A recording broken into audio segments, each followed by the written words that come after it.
ದೇವರು ಪ್ರೀತಿಸುವ ಪ್ರೀತಿಯ ಬಿಗ್ ಜೆ ಟಿ ವಿ ಪ್ರಿಯ ವೀಕ್ಷಕರಿಗೆ ನಮ್ಮ ಕರ್ತನಾದ ಯೇಸು ಕ್ರಿಸ್ತನ ಹೆಸರಿನಲ್ಲಿ ನಿಮ್ಮನ್ನು ವಂದಿಸಿ ಸ್ವಾಗತ ಬಯಸ್ತಿದ್ದೇವೆ. ಬನ್ನಿರಿ, ದೇವರ ವಾಕ್ಯವನ್ನು ನಾವು ಅಧ್ಯಯನ ಮಾಡಿಕೊಳ್ಳೋಣ.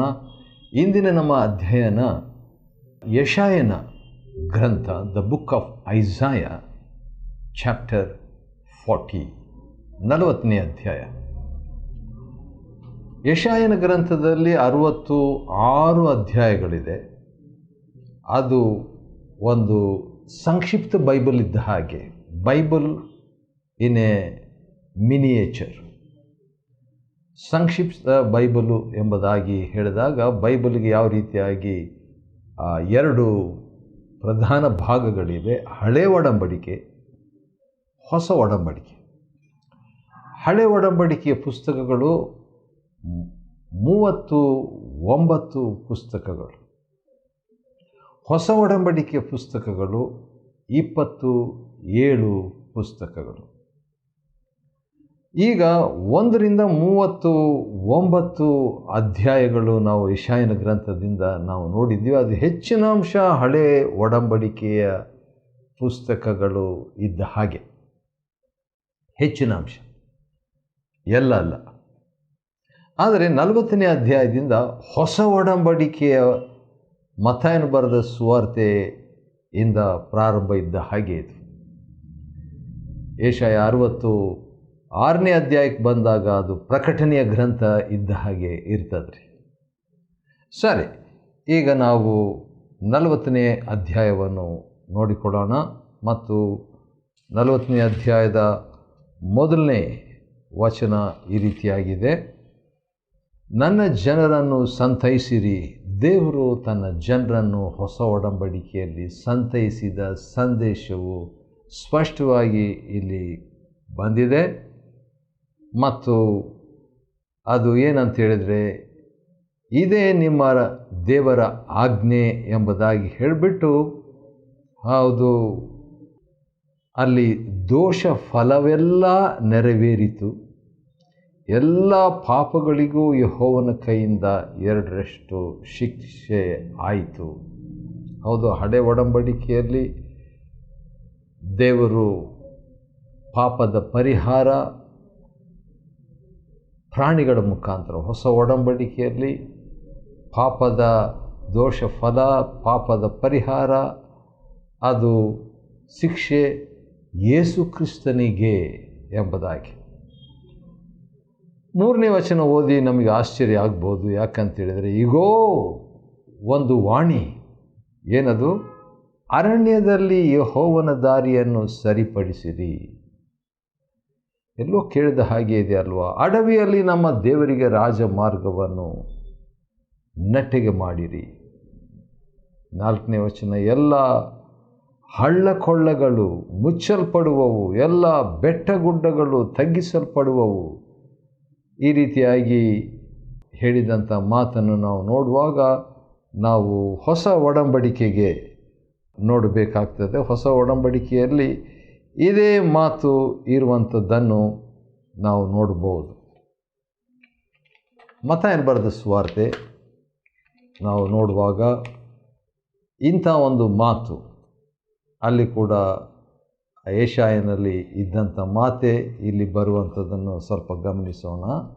ಬನ್ನಿರಿ, ಮತ್ತಾಯ 3ನೇ ಅಧ್ಯಾಯದಲ್ಲಿ ನೋಡುವಾಗ ಪ್ರಥಮ ಸಂದೇಶ ಸ್ನಾನಿಕನಾದ ಯೋಹಾನನು ಕೊಡುವಾಗ, ಪರಲೋಕ ರಾಜ್ಯು ಸಮೀಪಿಸಿತು ಅಂತ ಹೇಳಿಬಿಟ್ಟು, ಕರ್ತನ ದಾರಿಯನ್ನು ಸಿದ್ಧ ಮಾಡಿರಿ, ಆತನ ಹಾದಿಗಳನ್ನು ನೆಟ್ಟಗೆ ಮಾಡಿರಿ ಎಂದು ಅಡವಿಯಲ್ಲಿ ಕೂಗುವನ. ಅಲ್ಲಿ ವಾಣಿ ಅಂತಿದೆ, ಇಲ್ಲಿ ಶಬ್ದ. ಇದೇ ರೀತಿಯಾಗಿ ಲೂಕನು ಬರೆದ ಸುವಾರ್ತೆಯಲ್ಲಿ ಕೂಡ ಅಲ್ಲಿರುವಂಥ ಸಂದೇಶವೇ ಇಲ್ಲಿ ಕೂಡ ಪ್ರಾರಂಭವಾಗುವಂಥದ್ದನ್ನು ಗಮನಿಸಬಹುದು. ಲೂಕನು ಬರೆದ ಸುವಾರ್ತೆ 3ನೇ ಅಧ್ಯಾಯದಲ್ಲಿ ನೋಡುವಾಗ ಎಲ್ಲ ಹಳ್ಳ ಕೊಳ್ಳಗಳು ಮುಚ್ಚಲ್ಪಡುವವು. ಹೌದು, ಯೆಶಾಯನೆಂಬ ಪ್ರವಾದಿಯ ಗ್ರಂಥದಲ್ಲಿ ಬರೆದಿರುವ ಮಾತು ಅದರ ಅನುಸಾರವಾಗಿ ಇಲ್ಲಿ ನಡೆಯಿತು. ಅದೇನಂತ ಹೇಳಿದರೆ, ಎಲ್ಲ ಬೆಟ್ಟಗುಡ್ಡಗಳು ತಗ್ಗಿಸಲ್ಪಡುವವು, ಎಂಬುದಾಗಿ ಆ ರೀತಿಯಾಗಿ ಹೇಳಿಬಿಟ್ಟು ಒಂದು ಮಾತು ಯೆಶಾಯನು ಇಲ್ಲಿ ಹೇಳುವಂಥದ್ದನ್ನು ಗಮನಿಸಬಹುದು. ಅದೇನಂತ ಹೇಳಿದರೆ 5ನೇ ವಚನ, 40ನೇ ಅಧ್ಯಾಯ 5ನೇ ವಚನ, ಯೆಹೋವನ ಮಹಿಮೆಯು ಗೋಚರವಾಗುವುದು, ಎಲ್ಲ ಮನುಷ್ಯರು ಒಟ್ಟಿಗೆ ಅದನ್ನು ಕಾಣುವರು. ದೇವರ ಮಹಿಮೆ ಗೋಚರವಾಗುವುದು. ಹೌದು, ದೇವರ ಮಹಿಮೆ ಕ್ರಿಸ್ತನಲ್ಲಿ ಗೋಚರವಾಯಿತು. ಹೊಸ ಒಡಂಬಡಿಕೆಯಲ್ಲಿ ಎಲ್ಲ ಮನುಷ್ಯರು ಅದನ್ನು ಕಾಣುವುದಕ್ಕೆ ಆಸ್ಪದ. ಅಕ್ಷರಿಕವಾಗಿ ಕಂಡರು, ಆತ್ಮಿಕವಾಗಿ ಕೂಡ ಕಾಣುವರು. ಅವರಿಗೆ ಪಶ್ಚಾತ್ತಾಪ ಎಂಬ ಪಾಸ್ವರ್ಡ್ ಬಳಸೋದಾದರೆ,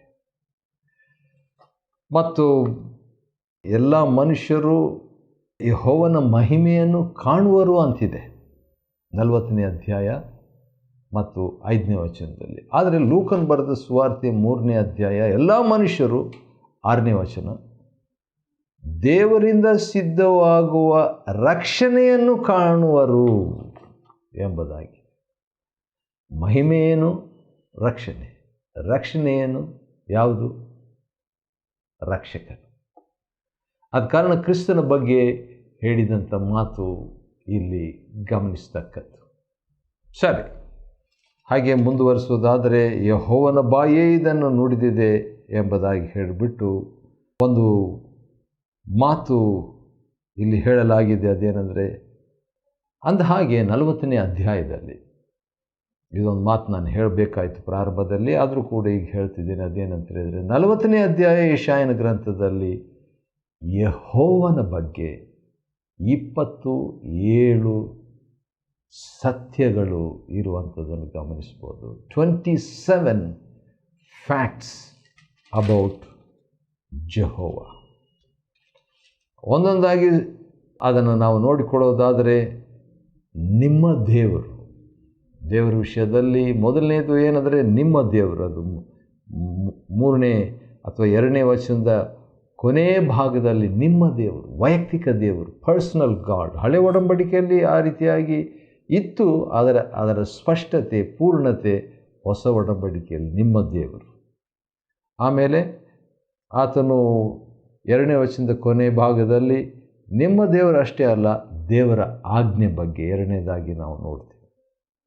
3ನೇ ವಚನದಲ್ಲಿ ದೇವರ ದಾರಿಯ ಬಗ್ಗೆ, ಯೆಹೋವನ ದಾರಿ ಅಂತ ನೋಡ್ತೀವಿ. ಅದೇ 3ನೇ ವಚನದಲ್ಲಿ 4ನೇದಾಗಿ ನಾವು ನೋಡುವಂಥದ್ದು ದೇವರ ಮಾರ್ಗ, ಅಂದರೆ ಮೆಸ್ಸಿಯನು, ದೇವರ ರಾಜಮಾರ್ಗ. ಮತ್ತು ದೇವರ ಮಹಿಮೆ 5ನೇ ವಚನದಲ್ಲಿ. 5ನೇ ವಚನ 5ನೇ ಅಂಶ, ದೇವರ ಮಹಿಮೆ. 6ನೇದಾಗಿ ದೇವರ ಬಾಯಿ, 5ನೇ ವಚನದ 2ನೇ ಭಾಗದಲ್ಲಿ ಯೆಹೋವನ ಬಾಯಿ. ಮತ್ತು 7ನೇ ವಚನದಲ್ಲಿ 7ನೇ ದೇವರ ವಿಷಯದಲ್ಲಿ ಒಂದು ಸತ್ಯ, ದೇವರ ಶ್ವಾಸ, ಯೆಹೋವನ ಶ್ವಾಸ. ಆಮೇಲೆ 8ನೇ ವಚನದಲ್ಲಿ ದೇವರ 8ನೇ ಸತ್ಯ ಏನಂತ ಹೇಳಿದರೆ ದೇವರ ಮಾತು, the word of the lord, ದೇವರ ಮಾತು, ವರ್ಡ್ ಆಫ್ ಗಾಡ್.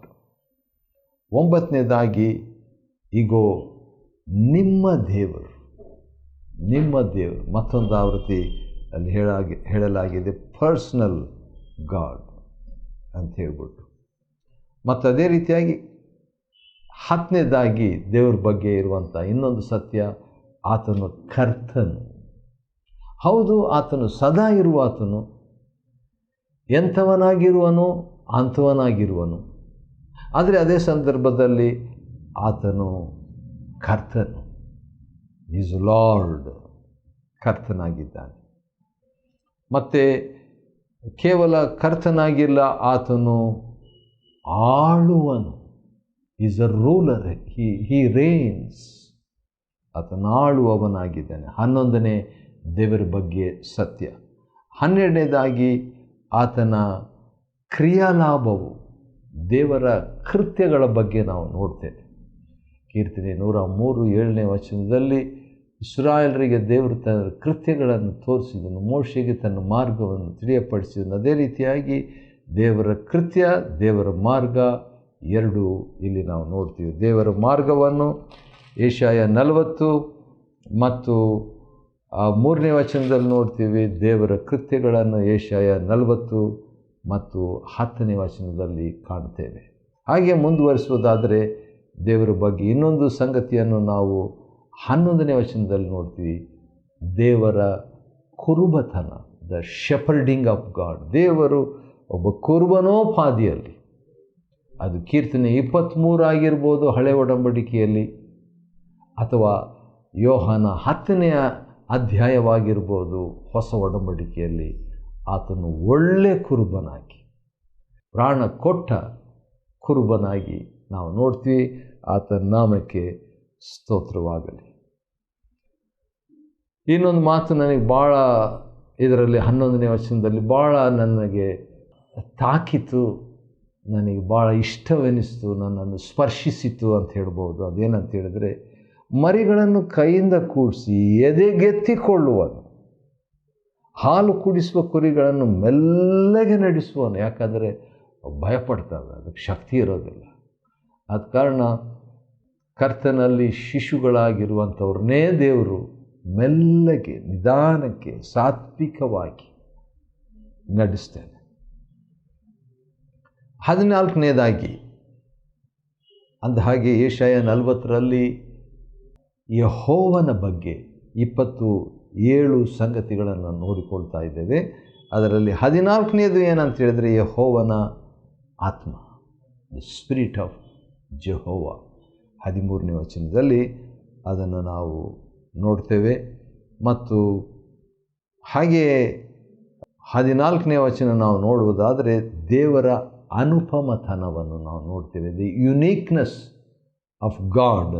ಏನಂತ ಹೇಳಿದರೆ, ಆತನನ್ನು ನ್ಯಾಯ ಮಾರ್ಗದಲ್ಲಿ ನಡೆಸಿದವರು ಯಾರು, ಆತನಿಗೆ ಜ್ಞಾನ ಕೊಡೋರು ಯಾರು ಇಲ್ಲ. ವಿವೇಕ ಮಾರ್ಗ ಆತನಿಗೆ ತೋರಿಸಿದವರು ಯಾರು ಇಲ್ಲ, ಯಾರು ಕೊಡಲಿಲ್ಲ. ಯಾಕಂದರೆ ಆತನ ಅನುಪಮನು, ಆತನು ಆಲ್ ಸಫಿಷಿಯೆಂಟ್, ಎಲ್ ಶದ್ದಾಯ್ ಆಗಿರುವ ಆತನು.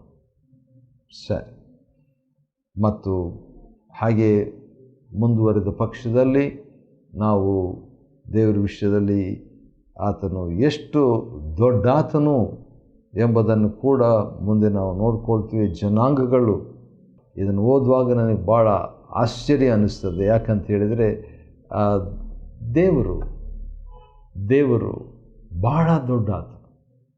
ಯಾಕಂದರೆ ಎಷ್ಟು ದೊಡ್ಡ ಆತನ ಅಂತ ಹೇಳಿದರೆ, ಆತನ ದೃಷ್ಟಿಯಲ್ಲಿ ಜನಾಂಗಗಳು, ನೇಷನ್ಸ್, ಜನಾಂಗಗಳು ಹೇಗಿದೆ ಅಂತ ಹೇಳಿದರೆ, ಅದು ಕಪಿಲೆಯಿಂದುದುರುವ ತುಂತುರಿನಂತೆ ತ್ರಾಸಿನ ತಟ್ಟೆಯ ಧೂಳಿನ ಹಾಗೆ ಇರ್ತದೆ. ಒಂದು ತುಂತುರು ಇದ್ದ ಹಾಗೆ, ಹನಿ ಕೂಡ ಅಲ್ಲ, ತುಂತುರು ಇದ್ದ ಹಾಗೆ ಎಲ್ಲ ದೇಶಗಳು. ತ್ರಾಸಿನ ತಟ್ಟೆಯಲ್ಲಿ ಧೂಳು ಬಿದ್ದಿದೆ ಹಾಗೆ ಇರುವಂಥದ್ದು ಎಲ್ಲ ದೇಶಗಳು ದೇವರ ಲೆಕ್ಕದಲ್ಲಿ, ದೇವರ ದೃಷ್ಟಿಯಲ್ಲಿ. ಆತನ ಜನಾಂಗಗಳು, ಸಕಲ ಜನಾಂಗಗಳು, 17ನೇ ವಚನ, ದೇವರ ದೃಷ್ಟಿಯಲ್ಲಿ ಏನಾಗಿದೆ? ಏನೂ ಇಲ್ಲದಂತೆ, ಏನಿಲ್ಲ, ಜೀರೋ ಆಗಿದೆ, ಶುದ್ಧ ಶೂನ್ಯ. ಯಾಕಂದರೆ ಆತನು ಸರಿಸಾಟಿ ಇಲ್ಲದಂಥ ದೇವರಾಗಿದ್ದಾನೆ ಎಂಬುದಾಗಿ. ಅನಂತರ ಆತನ ಅಡ್ರೆಸ್ ಬಗ್ಗೆ ನಾವು ನೋಡಿಕೊಳ್ಳಬಹುದು. ದೇವರ ಒಂದು ವಿಳಾಸ ಎಂದರೆ ಆಕಾಶ ಮಂಡಲವನ್ನು ಆತನ ಅಲ್ಲಿ ಆಕಾಶದಲ್ಲಿ, ಉನ್ನತವಾದ ಆಕಾಶದಲ್ಲಿ ಆತನು ಆಸೀನನಾಗಿದ್ದಾನೆ. 22ನೇ ವಚನ, 40, 22. ಹೌದು, ಆತನು ಶಕ್ತಿಯ ಬಗ್ಗೆ ನಾವು ನೋಡುವಾಗ 18ನೇ ಸಂಗತಿ ಇದು. ಆತನ ಶಕ್ತಿಯ ಬಗ್ಗೆ ನೋಡುವಾಗ ಆತನು ಪ್ರಭುಗಳನ್ನು ನಿರ್ನಾಮ ಮಾಡ್ತಾನೆ, ಶೂನ್ಯಗೊಳಿಸ್ತಾನೆ. 23ನೇ ವಚನ. ಆತನ ಶ್ವಾಸದ ಬಗ್ಗೆ ಕೂಡ ಏನೋ ಒಂದು ಮಾತು ಬರೆದಿದೆ 24ನೇ ವಚನದಲ್ಲಿ. ಹೌದು, ಶ್ವಾಸದಿಂದ ಜನರು ಬಾಡ್ಬಿಡ್ತಾರೆ. ಮತ್ತು 25ನೇ ವಚನದಲ್ಲಿ ಆತನ ಪವಿತ್ರತೆ, ಸದಮಲ ಸ್ವಾಮಿ. ಹೌದು, ಖಡೋಷ್, ಆತನ ಪವಿತ್ರತೆ ಬಗ್ಗೆ ನಾವು ನೋಡ್ತೇವೆ. ಮತ್ತು 26ನೇ ವಚನದಲ್ಲಿ ಆತನು ಸೃಷ್ಟಿಕರ್ತನಂತ ನೋಡ್ತೇವೆ. ಈ ನಕ್ಷತ್ರಗಳನ್ನು ಸೃಷ್ಟಿಸಿದಾತನು ಯಾರು? ಆತನೇ. ಹೌದು, ಆತನು ಎಲ್ಲವನ್ನು ಹೆಸರೆತ್ತಿ ಕರೀತಾನೆ. ಯಾಕಂದ್ರೆ ಸೃಷ್ಟಿಕರ್ತನಿಗೆ ಹೆಸರು ಗೊತ್ತಿರ್ತದೆ. ಮತ್ತು ಮುಂದೆ ನಾವು ನೋಡೋದಾದರೆ ಮಹಾಶಕ್ತನು ಆಗಿರುವುದರಿಂದ ಆತನು ಮುಂದುವರಿಸ್ತಾನೆ. ಹೌದು, ಲೀಡರ್ ಆಗಿದ್ದಾನೆ. 22ನೇದಾಗಿ 23ನೇದು ಒದಗಿಸುವ ಆತನು. ಯಾಕಂತೇಳಿದರೆ ಮಹಾಶಕ್ತನಾಗಿರೋದ್ರಿಂದ ಅವುಗಳೊಳಗೆ ಒಂದು ಕಡಿಮೆ ಆಗದು, ಕೊರತೆ ಮಾಡಲ್ಲಂತೆ. ಹಾಗಾದರೆ ನಕ್ಷತ್ರಗಳಿಗೆ ಅಥವಾ ಸೃಷ್ಟಿಗಳಿಗೆ ಅಂತ ಹೇಳೋಣ, ಸೃಷ್ಟಿಗಳಿಗೆ ದೇವರು ಒದಗಿಸಿಕೊಟ್ಟಾಗ ಸೃಷ್ಟಿಯ ಶಿರಸ್ಸಾಗಿರುವ ಕಿರೀಟವಾಗಿರುವ ನಮಗೆ ಕೊಡದೇ ಇರ್ತಾನ ಎಂಬುದು ಒಂದು ಪ್ರಶ್ನೆ. 28ನೇ ವಚನ ದೇವರ ಬಗ್ಗೆ ಇರುವಂಥ ಇನ್ನೊಂದು ಸಂಗತಿ ಏನಂತೇಳಿದರೆ ಆತನು ನಿರಂತರ ದೇವರು. ಯೆಹೋವನು ನಿರಂತರ ದೇವರಾಗಿದ್ದಾನೆ. ವಾವ್! ಆತನು ಟೆಂಪರರಿ ದೇವರಲ್ಲ, ತಾತ್ಕಾಲಿಕ ದೇವರಲ್ಲ, ಸತ್ತು ಹೋದ ದೇವರಲ್ಲ. ಹೌದು, ಸತ್ತು ಹೋದ, ಆದರೆ ಜೀವಂತನಾಗಿ ಎದ್ದು ನಿರಂತರವಾಗಿ ಬಾಳುವ ಪ್ರಕಟಣೆ 1:18 ಪ್ರಕಾರವಾಗಿರುವಂಥ ದೇವರು, ಸದಾ ಜೀವಿಸುವ. ಮತ್ತು ಹಾಗೆ ಮುಂದುವರೆಯುವುದಾದರೆ ಆತನ ಬಗ್ಗೆ ಆತನು ದಣಿವಿಕೆ, ನಾವು ದಣಿದು ಬಿಡ್ತೇವೆ ಏನಾದರೂ ಮಾಡಿದರೆ. ಆದರೆ 28ನೇ ವಚನದಲ್ಲಿ ಆತನು ದಣಿದು ಬಳಲುವುದಿಲ್ಲ, ದಣಿಯೋದಿಲ್ಲ, ಬಳಲುವುದಿಲ್ಲ. ದೇವರಿಗೆ ಟಯರ್ಡ್ ಆಗಲ್ಲ, ಯಾವಾಗಲೂ ಫ್ರೆಶ್ ಆಗಿರ್ತಾರೆ ದೇವರು. ಹಾಗಿರುವಾಗ ಆತನು ಯಾವಾಗಲೂ ನಮಗಾಗಿ ಲಭ್ಯನಾಗಿರ್ತಾನೆ. ಮತ್ತು ಆತನ ವಿವೇಕವು 28ನೇ ವಚನದಲ್ಲಿ ಈಸ್ ಅ ವೈಸ್ ಗಾಡ್. ಆತನ ವಿವೇಕದ ಬಗ್ಗೆ ನಾವು ನೋಡಿಕೊಳ್ತೇವೆ. ಆತನ ವಿವೇಕ ಹೇಗಿರ್ತದೆ? ಪರಿಶೋಧನೆಗೆ ಅಗಮ್ಯ. ಇದೇ ಮಾತು 11ನೇ ಅಧ್ಯಾಯ ರೋಮ ಪತ್ರಿಕೆಯಲ್ಲಿ ಪೌಲನು ಕೂಡ ಹೇಳ್ತಾನೆ. ಆತನ ಮಾರ್ಗಗಳು, ವಿವೇಕವು ಪರಿಶೋಧನೆಗೆ ಅಗಮ್ಯ. ಕೊನೆಯದಾಗಿ ಆತನು ಬಹುಬಲವನ್ನು ದಯಪಾಲಿಸುವ ಆತನು. 30ನೇ ವಚನ. ಆತನ ಬಹುಬಲ ನಾವು ಹೊಂದಬೇಕಾದರೆ ಆತನಿಗಾಗಿ ನಿರೀಕ್ಷಿಸಬೇಕು. ನಿರೀಕ್ಷಿಸುವಾಗ ಹೊಸ ಬಲ ಹೊಂದುತ್ತೇವೆ. ನಾವು ಕೂಡ ಆತನ ಹಾಗೆ ದಣಿಯೋದಿಲ್ಲ. ಯೆಶಾಯ 40:31. ಯೆಶಾಯನ ಗ್ರಂಥ 40ನೇ ಅಧ್ಯಾಯವನ್ನು ಅಧ್ಯಯನ ಮಾಡಿಕೊಳ್ಳುವಂತೆ ದೇವರು ಕೊಟ್ಟ ಕೃಪೆಗಾಗಿ ಆತನಿಗೆ ಸ್ತೋತ್ರವಾಗಲಿ. ದೇವರು ನಿಮ್ಮನ್ನು ಆಶೀರ್ವದಿಸಲಿ.